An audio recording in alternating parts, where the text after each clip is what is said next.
2019 সালে ডাকসু নির্বাচনকে নিয়ে এখনো পর্যন্ত কিন্তু কথা হচ্ছে। সুতরাং 2025 সালে ডাকসু নির্বাচন সবেমাত্র সংগঠিত হয়েছে। নির্বাচন শেষ হয়ে গেছে, তার মানে সবকিছু চুকিয়ে গেছে, ব্যাপারটা তা না। আমরা যারা রাজনীতিতে বেড়ে উঠেছি, আমরা যারা এই জেনারেশনটা, এই রাষ্ট্রের প্রত্যেকটা ক্রুশাল মোমেন্টকে কিন্তু আমরা লিড করেছি।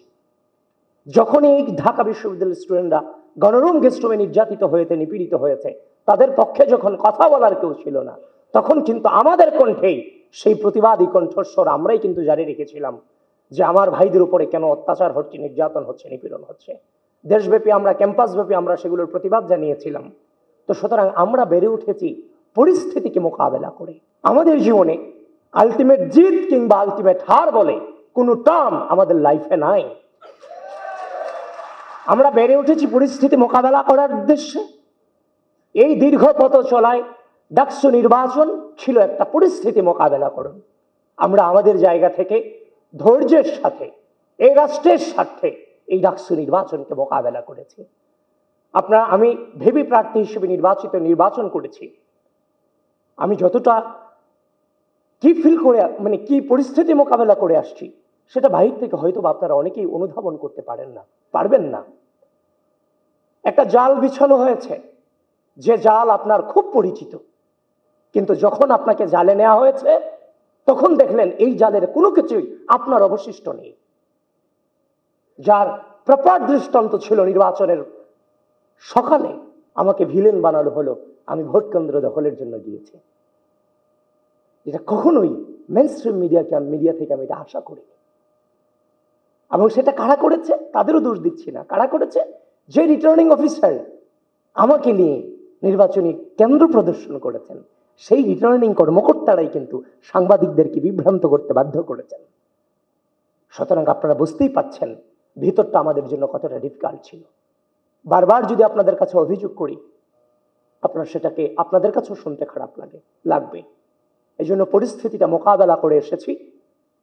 কিন্তু নির্বাচন শেষ হয়ে গেছে, তার মানে সবকিছু চুকিয়ে গেছে, ব্যাপারটা তা না।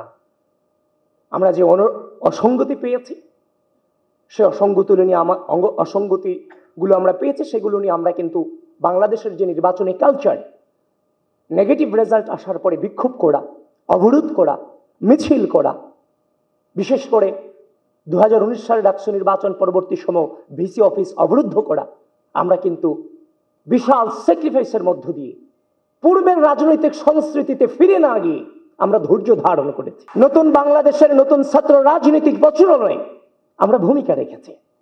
আমরা চেয়েছি প্রার্থী হিসেবে আমাদের দৃষ্টিভঙ্গিতে যে অভিযোগ, অনুযোগ এবং যে অসঙ্গতিগুলো ধরা পড়েছে, প্রার্থী হিসেবে আমার যে দায়িত্ব, ভোটার হিসেবেও তাদের দায়িত্ব আছে, তাদের চোখেও নিশ্চয় সেগুলো ধরা পড়বে।